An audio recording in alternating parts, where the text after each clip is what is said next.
Blog Talk Radio.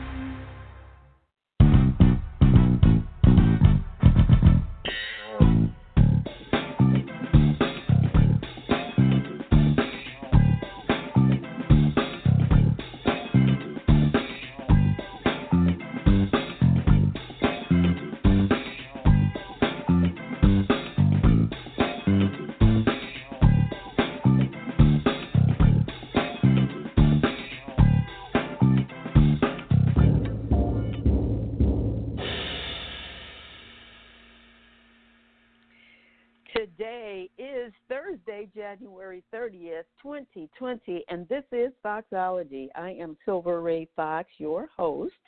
Happy Thursday to you. Happy Thursday, everybody. I hope you're having a marvelous day already. I'm thinking, here it is already the end of January. You thinking that too? Where did the days go? Seem like they just went way too fast, but here we are.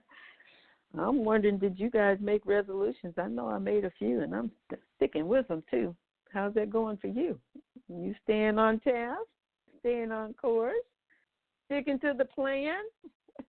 I sure hope so. It may not be easy, but, you know what they say, nobody said it would be easy. They said it would be worth it. How about that? I agree.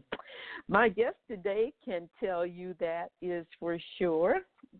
She is living her best healthy life after losing over 100 pounds and beating diabetes. And she is going to talk to us today about her journey to optimal health. Karen Scott is a motivational speaker, a life and keto coach who's on a mission to bring the message of how all of us can eat well to live and aspire to live well every day.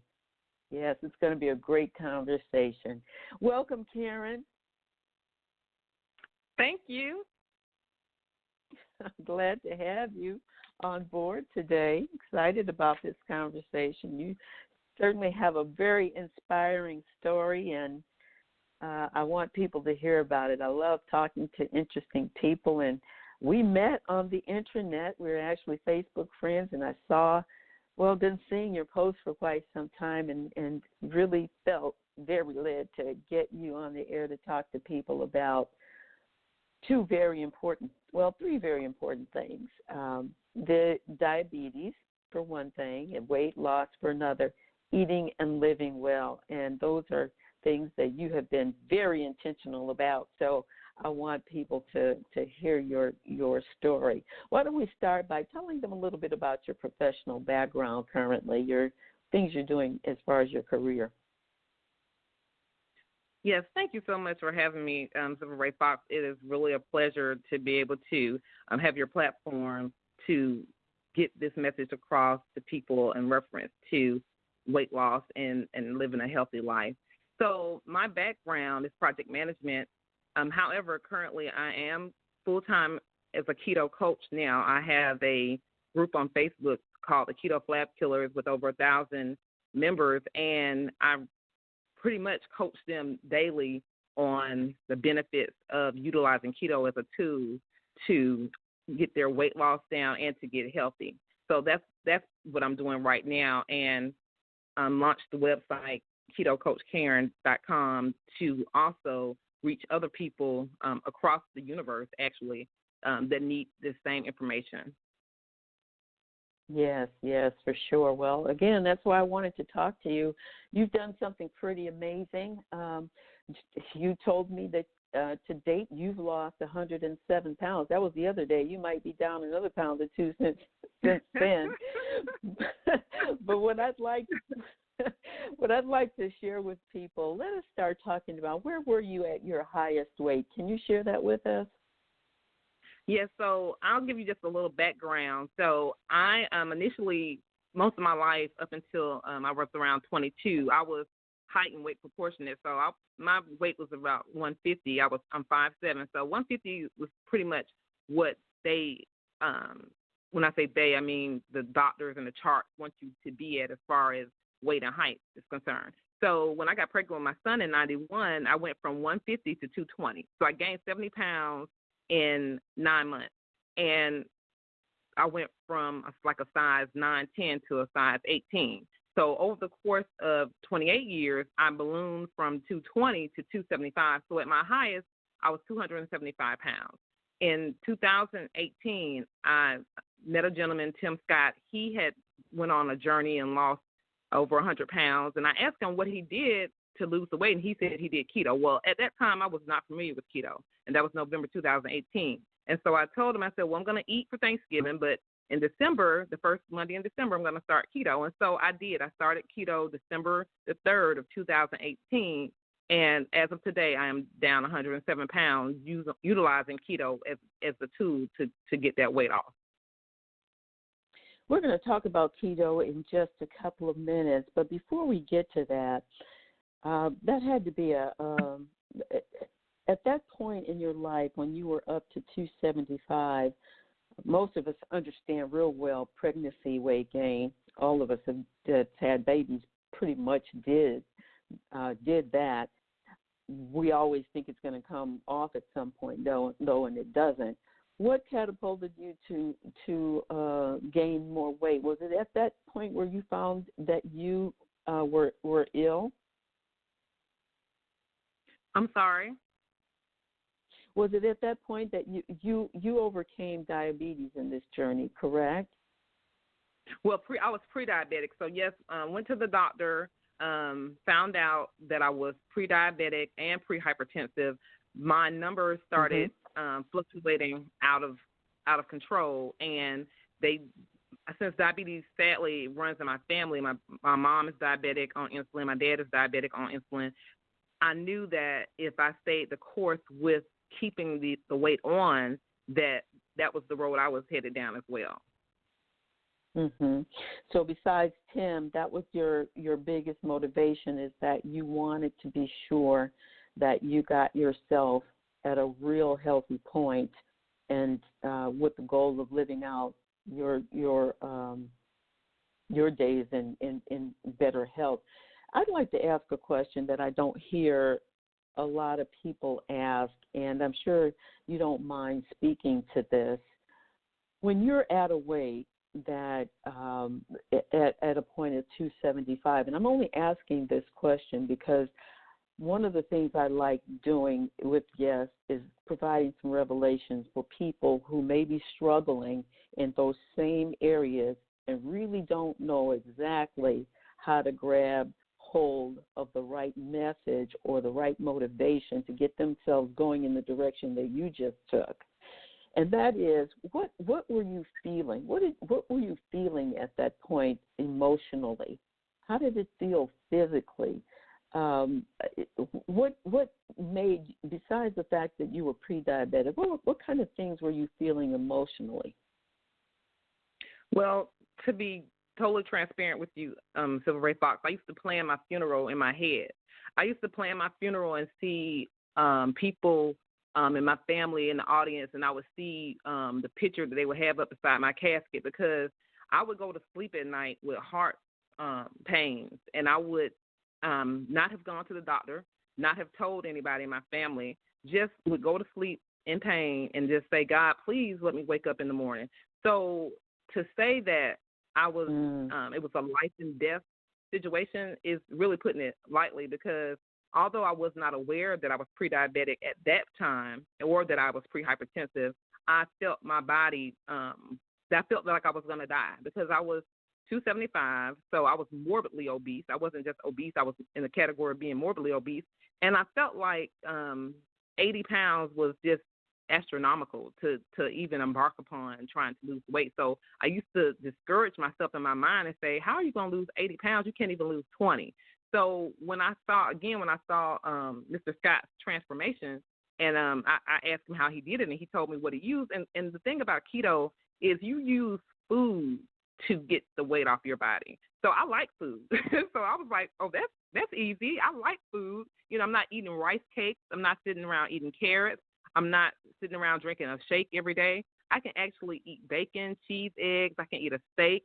I can eat broccoli with cheese. I can eat all these foods, and I can lose weight at the same time. Well, this is the ticket for me. So how I felt emotionally was that, number one, although I was a very positive and motivational person, I was defeating myself in my mind by thinking that I could not overcome 80 pounds. And here it is today, I'm actually 107 pounds down. And so I thank God, first of all, because he gave me the mindset to embrace this change and to go forward and to lose the weight. Mm-hmm. I wanted you to share that because I had the thought that there probably was a type of defeated attitude that a person could experience at that point in life. And I particularly wanted you to say it because I wanted them to understand that you came from a place that wasn't like, oh, yeah, I need to, lose weight. You came from a place that was a hard place of overcoming what you needed to get where you are. And the great thing is that you did it. You did it. And that's a critical thing for people to understand. It's kind of normal. It's a bad normal to feel that bad about yourself and to feel, that there's no room to move or grow or change. But it's necessary for people to understand that's your pivot right there. That's a point where you can turn things around. It doesn't mean that it really is going to shake out, that you'll never do anything or never lose the weight or never get healthier. It's a pivot. It's a point that says, it's an alarm, an alert that says, yes, you can. And fortunately, you were able to do that, and that's very exciting. And you were going to say something. I interrupted you. No, I was just going to say that what you're saying is exactly right. It has to be a person, in order to be successful with most anything in life, you have to have a made-up mind. And I turned 50. I failed to mention that I turned 50 that year as well in 2018. And at that turning point, I said to myself, what are you going to do? You're 25 pounds shy of 300, and you're going in the wrong direction. And you need to make a change, because if you want to be here to see your children's children, you need to make a change, because at the weight you are now, you're pre-exposed to diabetes, not just pre-diabetes, but diabetes, high blood pressure, heart disease, certain cancers come if you're morbidly obese. So I knew that the direction I was headed in was a direction of death, and I speak life. That I speak life to people all the time and into people, and I always share with people about different herbs and different things to help their bodies. But God spoke to me and said, physician, heal thyself, because I was going down the wrong path. So, yes, you're exactly right. It was 28 years that I was morbidly obese, and it was time for a change. And I know that not just hitting 50, but just knowing that the path that I was headed on was a path towards death and not life, spurred me to make this change as well. Mm-hmm. Well, we're going to talk about your diet now. We're going to talk about keto because it sounds very much like you are totally sold on it, and it's how you're keeping up your success. So let's tell people about what keto is. It's been, flying through the atmosphere for probably a couple of years now, strong. It's been around for a while, but it's gained in popularity in the last year or two across internet vibes. So why don't you share with people what that is and how it actually worked for you? Okay. Well, keto is short for ketosis, and what ketosis is a process that your body goes through when your body starts utilizing your stored fat for fuel opposed to carbs. So with the keto diet, we utilize high fat, moderate protein, and low to no carbs. And when I say low to no carbs, I mean we generally say between 20 to 50 carbs per day on average. I utilize 20 carbs per day because I had that as my goal, because I said, well, if I aim for 20 carbs per day and I go over and I hit 30, I'm okay. But I didn't want to aim for 50 and then hit 70. So I always aim to only use 20 carbs per day. And so what I'll give you a day in the life of my keto lifestyle. When I first began keto, I would eat cheese, eggs, and bacon for breakfast. If I wanted a snack, I would snack on healthy nuts like pecans or walnuts. Drink plenty of water, at least 8 to 12 8-ounce glasses of water per day. For lunch, I would have a chef salad, which included eggs, bacon, broccoli, ham, cheese, all the fixings, and just no croutons because we don't eat starches like bread and potatoes, yams. We don't eat those or rice, and so and also no refined sugar. For dinner, I would have cheese with broccoli. I would say a steak or chicken grilled. You can fry chicken, but you have to use almond flour because we don't use white flour or cornmeal. And we also can make keto cornbread, keto muffins, but you just utilize a different type of flour. Instead of white flour, you use almond flour or coconut flour. So that would be a typical day in my breakfast, lunch, and dinner. Let me ask you this, because I know this is one of the greatest challenges for anybody trying to lose weight, whether they are 5 or 10 pounds overweight or 100. How hard was it for you to change your eating habits to do that? I imagine, and again, I like to keep it real. What were your days like that you wanted to cheat, and what were your days like when you just it felt like it wasn't maybe going as well as you would, and you weren't liking eating in a way what may have felt boring initially? Well, actually, Silver Ray Fox, I never got bored with it because there's so many different foods that we can eat with keto. Like on days when I wanted to, I can't honestly say I wanted to cheat, and the reason why is this. My mentor told me from the beginning, whatever you do, Karen, do not cheat because you're going to be cheating yourself. That stuck with me because I realized on every plan I tried previously that failed, I cheated. And so, and a lot of times plans will have a built-in cheat day. Oh, you could cheat this weekend, or, oh, just build in a cheat day once a week so you won't fall off the program. Well, my goal and motivation was I don't want to cheat because I want to be successful.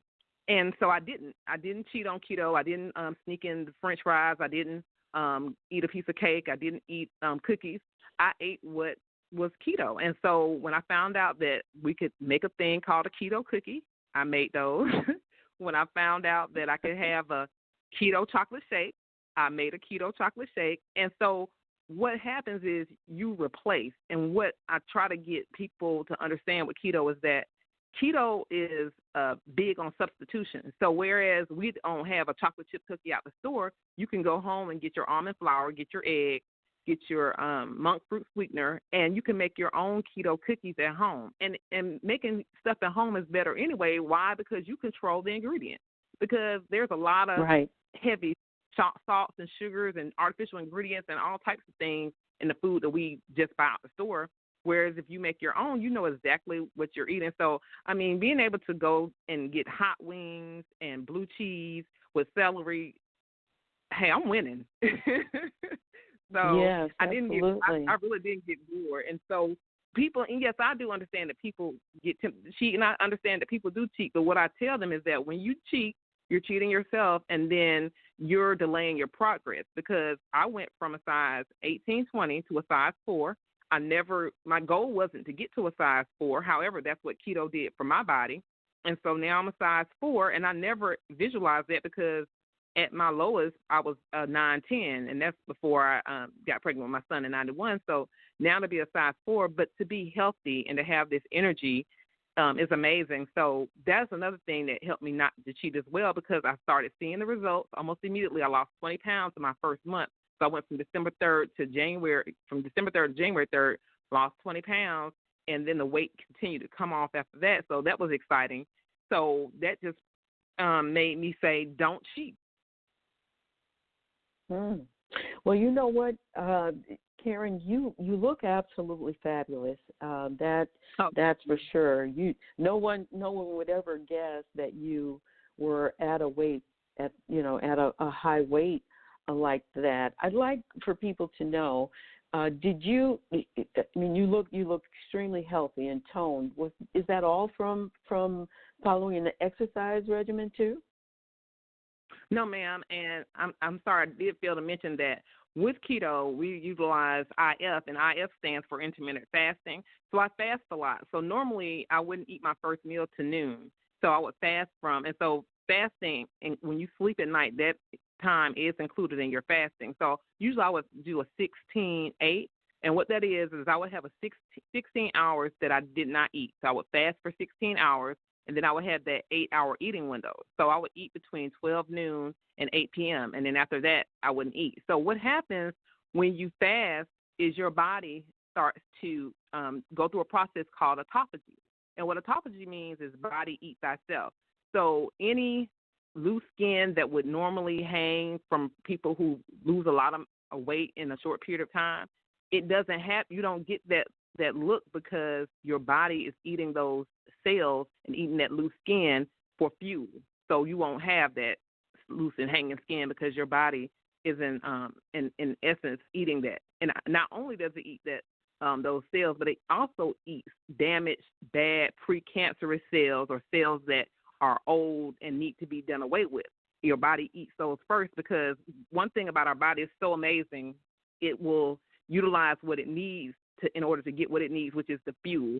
And so one of the processes of ketosis is that your body is eating your stored fat for fuel, because when we have too much insulin in our bloodstream, insulin stores fat.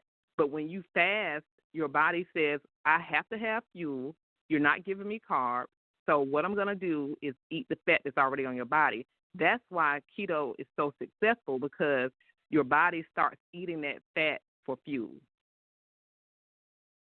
Boy, that's an amazing thing. I did not know that you could lose large amounts of weight and not have the saggy skin. I guess I've watched the extreme weight loss program too many times, where the people had the surgeries following their weight loss. Is that okay though? I mean, is that something in some cases where that's necessary? Because certainly I don't even know if it's safe. Why don't you speak to that for us?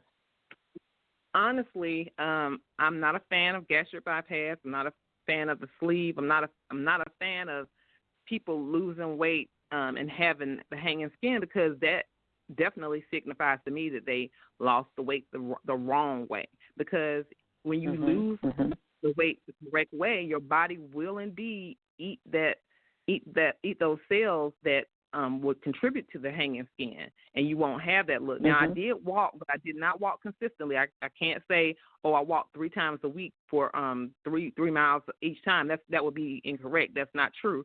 I was not part of the gym. I did not go to the gym. I did recently join in December of last year, December 2019. So I've just recently started going to the gym, and I must say I've only gone like 3 times. So it's not anything. If I look a little toned, it's simply because of the fact that our bodies are amazing, and when your body starts utilizing that fat for fuel, it will pull it in during that process of autophagy. So no, I'm not a fan of people losing weight using those surgeries, because it's not necessary. If you can discipline yourself to go ahead and utilize food as your tool to lose weight, it will definitely work for you. If it worked for me, it can work for anybody. Well, that's amazing, and I love that you shared that with us. I've learned some things that I am going to utilize.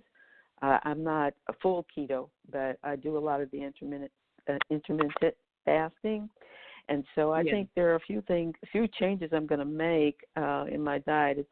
I don't eat a lot of sweets, but I do like them occasionally, a couple of times a week at least.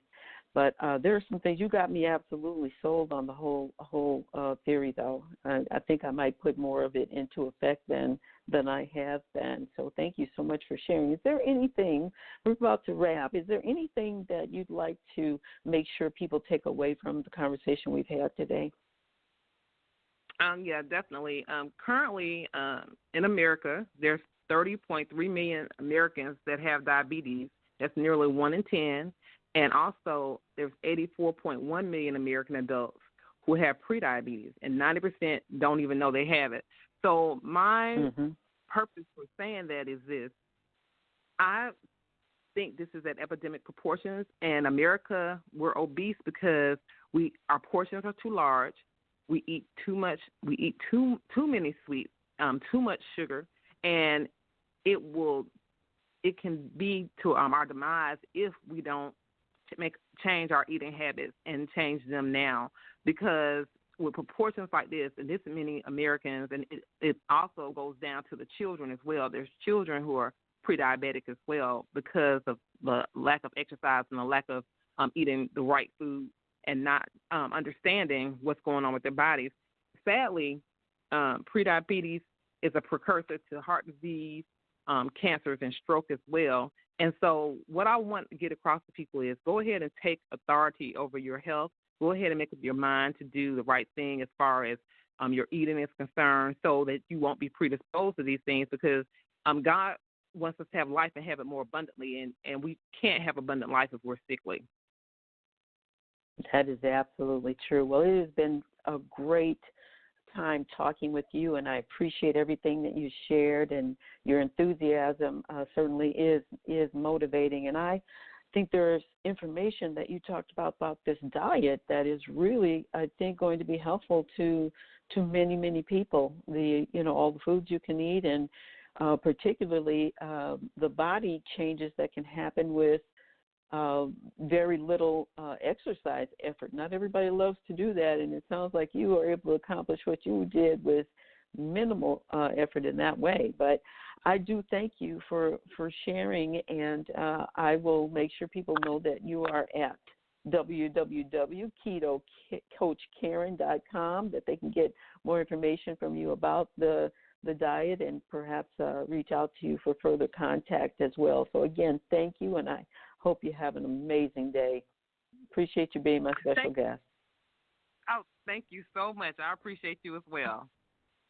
All right. Take care now. And I want to thank all of you as well for joining in today and listening. Boy, wasn't that something? I hope you learned some key things as I did today. We all want to strive to live our healthy best, and there were certainly a lot of tips there to help us get there. Please tell your friends about Foxology. I do random shows. I don't have myself locked down to any particular day. Sometimes I'm just accommodating the people when they're available to talk with me, but it's always some great conversation. I can guarantee you that.